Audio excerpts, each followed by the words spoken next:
Good morning, everyone. Surfing in November? No, my mistake. The article I saw was 6 months old, and I thought it was 6 days old. So I got rid of that article, and this is the next article. It's still in the same vein, though. Trudeau is not responding when pretty major shifts are happening in our country, and nothing from him, nothing officially, nothing from Twitter either. So it's interesting to watch.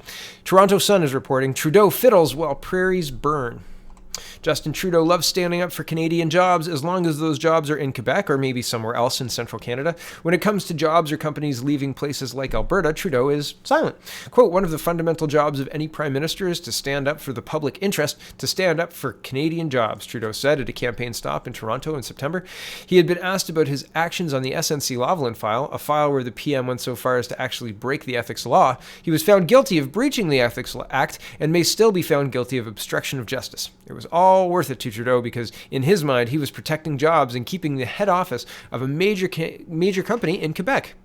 Yet, when in Canada, a Calgary-based company with a history dating back to the 1880s announces that it will change its name to drop the references to Canada and they will domesticate in the United States, there is nothing. The man who conducts foreign diplomacy by Twitter and who signals how great Canada is in 280 characters or less suddenly can't find the app on his phone? As I write, Trudeau has been silent on the issue. His office, asked for comment, has yet to respond. Compare this reaction to how far out of his way Trudeau went for SNC-Lavalin, or perhaps compare how his government dealt with the news of GM winding down jobs at their Oshawa plant.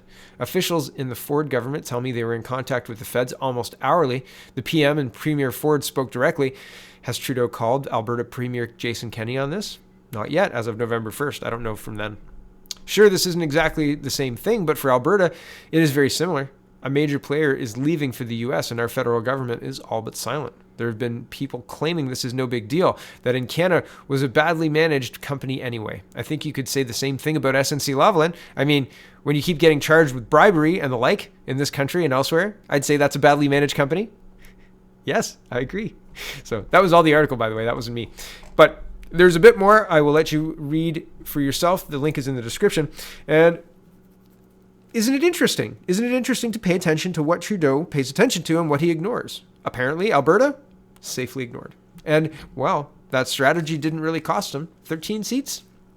13 seats away from a majority, 157. It's interesting and frustrating to watch from where I'm sitting. And I'm just sitting in my garage. Bill Tufts is tweeting, moving on. Bill Tufts is tweeting, quote, news from Brazil says Canada is searching for 1 million immigrants to fund taxes into a shrinking and aging population. Great one for the book. Yeah, here we go. It's in originally Portuguese, but it's translated, so I apologize if it's a clumsy translation, and I'm not going to attempt the name of the newspaper, but the link is in the description. You can read it for yourself. It says, we have vacancies. Canada wants to receive 1 million more immigrants by 2021. And this is January 17th, 2019. I think it's important to note what's out there in the foreign press, what's out there being talked about Canada. It's important to realize this, right? Here's the article. While in the United States, the discussion around the wall that President Donald Trump wants to build on the Mexican border consumes the government, in Canada, the concern is to hit the goal of adding 1 million immigrants to the country by 2021. The goal was set by the Canadian Parliament in the country's immigration plan for the next 3 years. The proposal is to receive 330,800 foreigners this year, 341,000 next year, and 350,000 in 2021. These numbers include vacancies for workers, family reunification, and refugees. Of the three groups, more than half of the posts are for the first, so mostly for workers, is what they're saying. But it's just more than half. What is it? 150 workers? Okay, 150,000 workers. Back to the article. In the plan, the Ministry of Immigration, Refugees and Citizenship explains why it needs these immigrants. With an aging population and low fertility rates, immigration plays an important role in ensuring that Canada's population and workforce continue to grow, it says in the report. The replacement of workers is important, for example, for the sustainability of the pension system. In 2012, the ratio of workers per retiree was 4.2 to 1. That means 4 workers per 1 retiree. The retirees have paid into the system and expect to continue to extract from the system, but the system, this is me talking, by the way, but the system needs continued tax dollars to fund it. You understand? So here's back to the article. By 2036, this ratio is projected to fall to 2 to 1, right? So when you look at it that way, that's scary, but why has Canada allowed itself to be put into that situation, right? Like when we introduced the rules and the laws in the 50s and 60s how did we get to this point is my question.